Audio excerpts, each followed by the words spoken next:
Hello guys, welcome back to my channel. Reaction channel में आपका स्वागत है। आज बात करते हैं पारस ठकराल के बारे में, जो कि वो अपनी नई लाइफ शुरू करने जा रहे हैं, अपनी नई लाइफ की स्टार्टिंग करने जा रहे हैं। बहुत अच्छी बात है अपनी लाइफ में मूव ऑन होना, बट किसी लड़की को बदनाम करके आगे बढ़ना, किसी के ऊपर मतलब इल्ज़ाम लगा के उसको छोड़ देना, उसके बच्चे से उसको अलग करना, ये चीज़ गलत है। छोटे से बच्चे से एक माँ का अलग होना बहुत बड़ी बात है। ऐसा नहीं है कि कोई भी माँ पत्थर दिली होगी जो अपने बच्चे को छोड़ के घर चली जाएगी अपने और तलाक ले लेगी। ऐसा नहीं होता। कुछ ना कुछ मैटर हुआ था। पहले लगता कि स्नेहा की गलती थी, बट ऐसा नहीं है। अब ऐसा लग रहा है कि सब कुछ पारस की ही गलती थी। पारस की गलती इसलिए बता रही हूँ क्योंकि स्नेहा अपनी जो करियर के लिए काफ़ी मतलब उसका सिर्फ क्या है, उसको सिर्फ करियर बनाना है। वो तब से इतनी डेडिकेट हो गई वीडियोस को अपने आगे अपने काम को बढ़ाने के लिए, इतना सब कुछ वो मतलब सफ़र करके भी वो इतना ज़्यादा अपने काम को आगे बढ़ाने की डेडिकेशन रख रही है और अपना आगे बढ़ भी रही है। बहुत मेहनत से वो अपना काम बढ़ा रही है। बहुत अच्छा लगता है जब किसी को इतना टूटते हुए आगे बढ़ना और इतने मतलब उसमें डेडिकेशन है। नहीं तो बंदा अपने छोटे से बच्चे को छोड़ के इस तरह से आगे इतनी जल्दी मूव ऑन नहीं कर सकता। तो बट वो है कि भैया अगर अपना पेट चलाना है, अपना घर का काम मतलब खर्चा चलाना है, अपने आप को ठीक रखना है, तो हमें आगे बढ़ना पड़ेगा सब कुछ पीछे छोड़ के। बहुत अच्छी बात है वो आगे बढ़ रही है और वो कामयाबी की तरफ है और वो कामयाब भी हो रही है, क्योंकि उसने कुछ गलत नहीं किया था। गलत किया था पारस ने, जो कि सारा इल्ज़ाम स्नेहा पे लग गया था। ठीक है, गलती अगर पारस की है, पारस ने गलती की थी, तो उसको स्नेहा को इस तरह से घर से बाहर नहीं निकालना था। अगर उसको पसंद नहीं थी, अगर उसकी कुछ चीज़ें उसको, ठीक है, गलती हर किसी से होती है, गलती सामने वाले से भी होगी, हमारे से भी होगी। तो ये मतलब नहीं है कि सब कुछ ब्लेम हम सामने वाले पे डाल देंगे। हमेशा लड़की गलत नहीं होती, हमेशा लड़का गलत नहीं होता।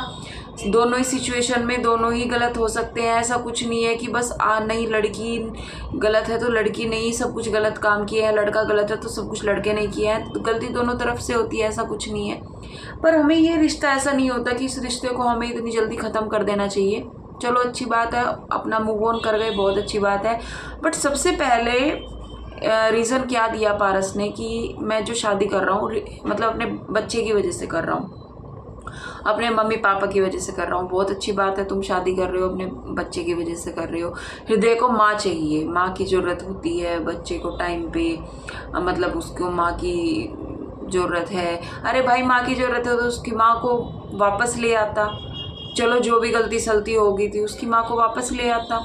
चल माँ की गलती थी, अगर माँ की ज़रूरत है, तुझे लगता है कि तेरी दूसरी बीवी उसको माँ जितना प्यार दे देगी? बहुत अच्छी बात है, दे दे। बट किसी लड़की को किसी की लड़की को ऐसे बदनाम करके नहीं भगाना चाहिए अपने घर से, ठीक है ना। जैसे तुम लोगों ने ड्रामा किया था पिछली बार, उस ड्रामे को देखते हुए ऐसा लगता था कि स्नेहा ने पता नहीं कौन सा पाप कर दिया। बट अब जैसे डेली की डेली तेरे ब्लॉग्स आते हैं, पारस ठकराल के ब्लॉग आते हैं, तो ऐसा लगता है कि गलती दो तरफा है, एक तरफा गलती नहीं थी।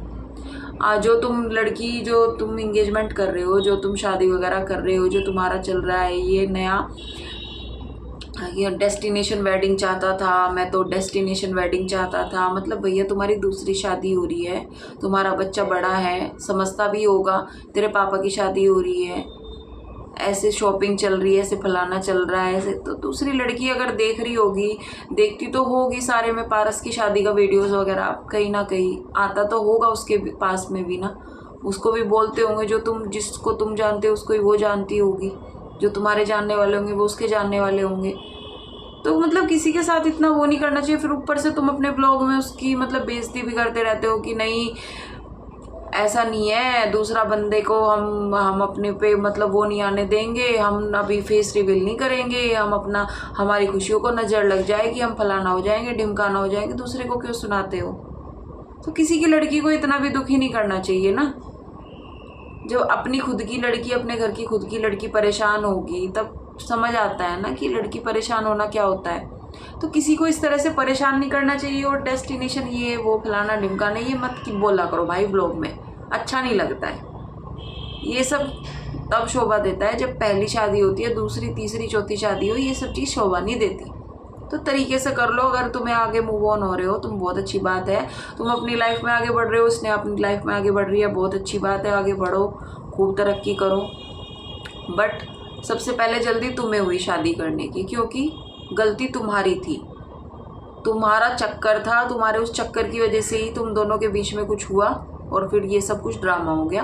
फिर तुमने तलाक ले लिया, स्नेहा अपने घर चली गई, तुम अपने घर, बीच में तुम गायब हो जाते हो फिर आ जाते हो, गायब हो जाते हो फिर आ जाते हो। स्नेहा उस दिन से प्रॉपर अपना ब्लॉग भी बना रही है, अपनी सारी वो बहुत मेहनत से आगे बढ़ रही है, दिखाई दे रही है, उसकी मेहनत अलग से दिखाई दे रही है। और तुम क्या कर रहे हो, तुमने उस लड़की का जो नाम है, उस लड़की का नाम तक बताना भी तुम ज़रूरी नहीं समझ रहे हो। वो तो इंजीनियरिंग है, वो तो इंस्टा से दूर है, वो तो सोशल मीडिया से दूर है, दूसरे बंदे को क्या लेना देना है। तुम किसी से भी शादी करो, और वो लड़की वो किसी से दूर नहीं है, वो तुम्हारे जान पहचान की है, वो तुम्हें भी अच्छे से पता होगा। जो जान पहचान की लड़की है वो इस तरह से इतने बड़े बच्चे की माँ नहीं बनेगी। या तो कोई शादीशुदा बनेगी, कोई या तो मतलब से बनेगी, या तो कोई पैसे से बनेगी, या फिर कोई और ही चक्कर होता है। तो समझ रहे हो ना आप क्या बोलना चाह रही हूँ मैं खुल के नहीं बोलना चाहती इस बारे में। तो किसी को अगर मेरा वीडियो बुरा लगे तो कोई बात नहीं, मुझे लगा इस पर रिएक्शन देना चाहिए, क्योंकि किसी लड़की के बारे में अगर तुम कर रहे हो अपना हंसी खुशी अपना करो भाई, शादी कर रहे हो, ब्याह कर रहे हो, जो भी कर रहे हो, हंसी खुशी आगे बढ़ जाओ। वो भी आगे बढ़ रही है, तुम भी आगे बढ़ जाओ। बार बार जेलसी लोग बाग बद्दुआ देंगे, ये करेंगे, लोग बाग कौन देगा। जो तुम्हारी पहली बीवी थी उसके लिए ही तो बात करते हो तुम बार बार। तो जियो और जीने दो, मस्त रहो, अपना खुश रहो, अपना शादी करो, एंजॉय करो, पर इतने नाटक मत दिखाया करो। इतने बड़े तुम करोड़पति अरबपति तुम अपने नाम के होंगे, दूसरों के नाम के नहीं हो। जो तुम फेस रिवील कौन सा यार, ये कि नाटक चलता है सोशल मीडिया पे, फेस रिवील, ऊपर से वो मास्क लगा दिया। चलो अच्छी बात है, तुम सेलिब्रिटी लोग हो। मिलते हैं फ्रेंड्स नेक्स्ट वीडियो में। अगर मेरा वीडियो अच्छा लगे तो प्लीज़ चैनल को लाइक, सब्सक्राइब और कमेंट कर देना। और किसी को अगर मेरा वीडियो बुरा लगता है तो प्लीज़ साइड से निकल के चले जाना। Bye bye, take care.